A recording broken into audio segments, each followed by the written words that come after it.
Well, good afternoon. Today we have a 2015 Ford Focus. It has the turbo engine, I believe. It's here for a problem with the battery indicator light coming on, indicating a charging system problem. If I could figure out how to open the hood. Well, we're going to throw the scanner on it and do a network scan and see what kind of codes it has to report. The battery light is not on now. So here's the service record on this thing. It was here back in January. Serpentine drive belt failed because the tensioner pulley failed.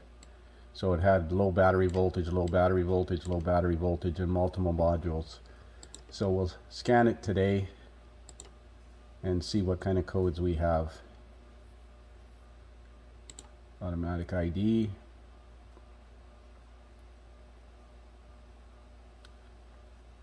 Yeah, there we go, 110,000 kilometers. Code scan, pre-scan. Key is on, engine's not running. So let's see what kind of hocus pocus is going on. That's interesting. Oh, that was me playing around the other day with the scan tool. The car's been here for a couple of days and I was testing on a different scan tool, so I had actually unplugged the ignition coil to see a misfire. So we'll disregard the P0A3B. We got generator over temperature, not current, P0A3B. That's interesting code. I don't think I've ever seen that one before. P0A3B-00. Airbag computer reports lost communication, signal plausibility, battery voltage below level. So it stopped charging, or it was definitely not charging properly. Battery voltage, battery voltage, battery voltage, battery voltage, battery voltage. Okay, let's have a look in the ECM at this P0A3B.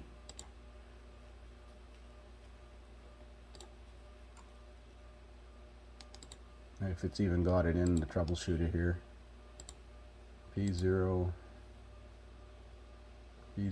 there's no P0A. Alright, well that's not going to help us. Troubleshooter's not going to help us. So we'll look at some code tips. So I'm on Identifix, did a keyword search for P0A3B, and there is no cases on it, interestingly. So let's try to see what diagnosis. This has got the 2-liter Duratec engine, I believe. This is a memory code, obviously. I don't want to run it and get it super hot. I visually looked at the serpentine belt. It's tight and on there. So I'm going to find this troubleshooting chart. Well, that's useful. Generator over temperature. Description, possible causes.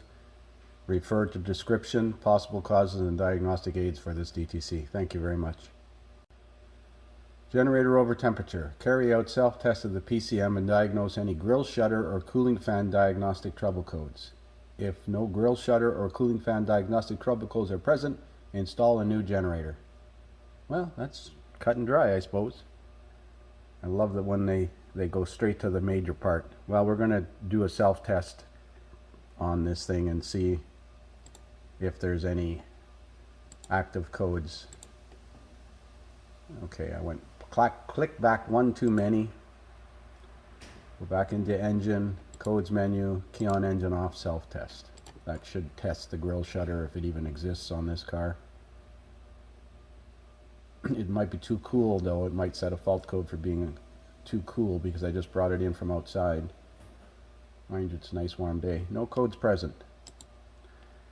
Alright, we're going to have a look at where this alternator lives. Well, that's certainly interesting. Definitely not coming out from the top. So let's hope we can get at it from underneath. This is the drive belt here and it looks good. But the alternator is way down there. See the pulley on the left-hand side of the screen. So we're going to look at it from underneath. Well, obviously this fabric has to come off the vehicle. Ooh, there's the alternator hiding up there. Well, let's take some skirting off here. So once you get that belly pan off, there's actually a significant room here. Electrical plug is on the top up there, right up there. So we'll have to see if we can get it from the top. Let's take the belt off.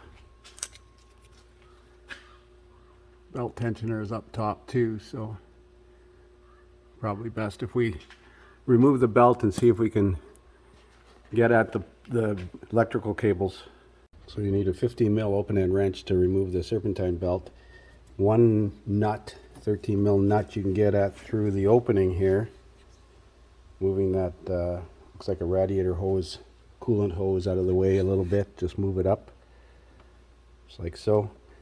The electrical connections though aren't too promising.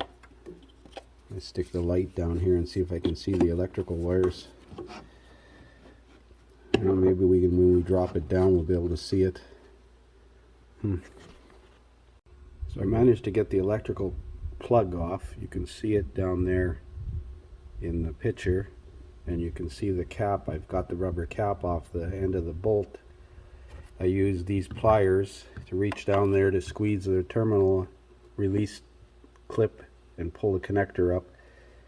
So I'm going to use a long extension in a universal joint to take that bolt off the battery cable, and of course I've got the battery disconnected. So I'm using a 13mm 1/4" drive universal joint and a couple of extensions to get that cable bolt off. So I got the two bolts out the bottom, but the alternator won't come off because the top one is a stud and you have to slide the alternator up. Hits the coolant pipes here, so I'm going to see if I can remove that stud. I'm going to put a bolt in the bottom so it doesn't fall out. So fortunately there's a hex on the end of that stud. I think it's 4 or 5mm. And you can thread the stud out. Then the alternator will be able to come straight down without having to go up. So there's the alternator that's going in. That's all I could get. It was actually cheaper from the dealer, but they were a month away from the dealer on back order. So be sure to clean the cable before you put the alternator in the way. The alternator will come out by coming down and going over towards the right hand side. And like I said, use a Roll-Lock sanding disc to clean the cable because it's out of the way right now. And we'll put the new alternator back in. So there's the alternator reinstalled. Doesn't want to focus right. You can see it down through there. You can get the connector from the bottom, at least the push-on connector, and I still got to put the cap on that connector. You can reach that from the bottom. Serpentine belt's back on. Battery cable's hooked up again. We're going to do a network code clear. Clear all codes read by code scan. Disconnecting the battery will have cleared some of them, but it may have generated codes in other computers.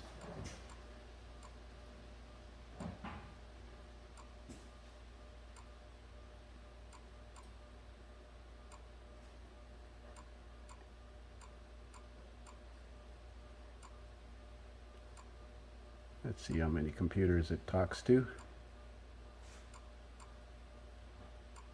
13, all cleared. All right, we're going to start it up and see if it's charging.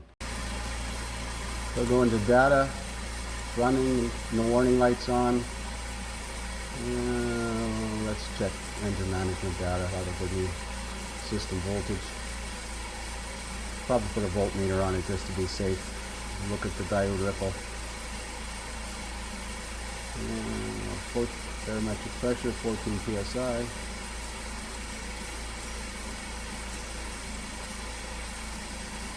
This does have grill shutters and they are open.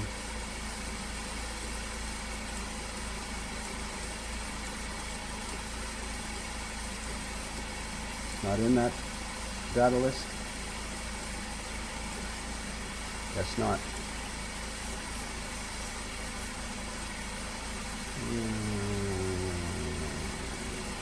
Accessory charging. Maybe it's in the charging data list. What do you think?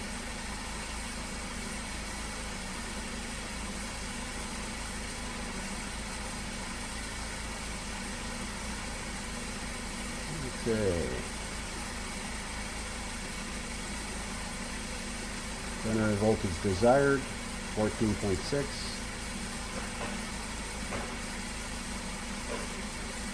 Mechanical fault, no. Reference voltage, module voltage 14.3.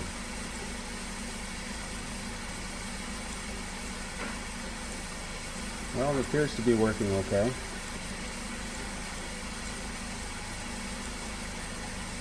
Generator current sensor corrected value, amperage 50 amps. I had the key on for a good 10 minutes with the headlights on, so I ran the battery down a bit. Well, let's let it run for a while and scan it again for codes. So I'm going to do a key on engine running self-test. It's been running now for as long as it took me to put the belly pan back on. It's going to ask me to step on the brake and release the brake and turn the steering.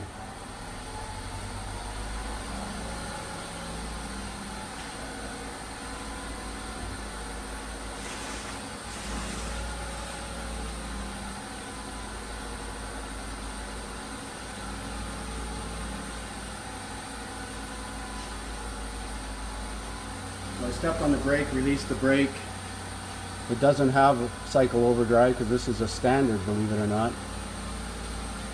No clutch. Oh, I didn't press on the clutch.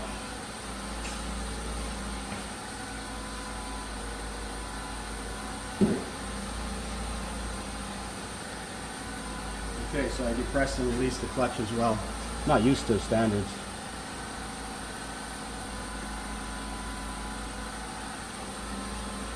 I believe it was warm enough to run the self-test. You're supposed to run it up to operating temperature.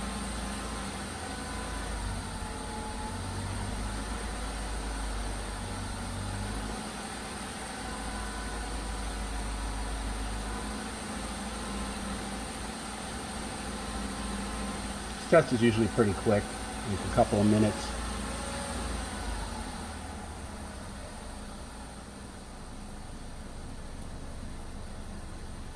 Well, where's the results?